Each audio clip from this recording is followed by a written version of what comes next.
Let's see how to fix this missing DLL problem in just 3 steps. So in the step 1, we have to open this page. The page link is provided in the description. So this has got download button.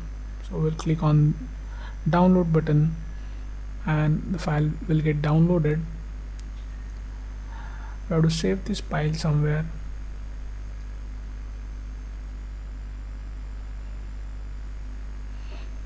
Now we'll open the file.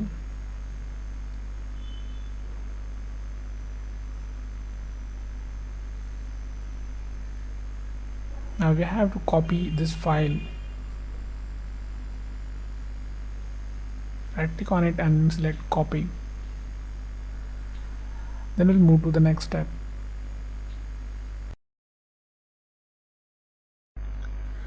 Now open C drive, then open the Windows folder. Now scroll down in the directory. We have to open System32 folder here. Now right click in the blank space and select paste. Click continue to paste it.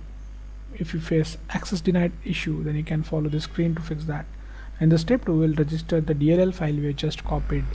Now open task manager with an administrator access. Click file, select run new task, then click on browse button. Now open C drive again, open Windows folder, open System32 folder. Now in the list we have to select this file,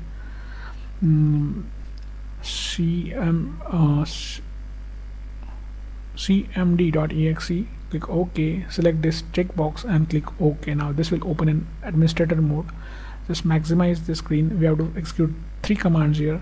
So first is going to be check disk. Now execute this and type Y. In the next command would be sfc space / scan now. Just execute this, and now while this running in the background, we'll open new command prompt from task manager. Just click this box again and click OK. Now we'll just keep this window side by side. So in this command prompt, just type this command carefully. Now just replace your my missing DLL file with the DLL file which we have just copied. Execute it. Now wait this verification completes. Now after everything is done, click start menu and restart it. So before you restart, just hit like the video.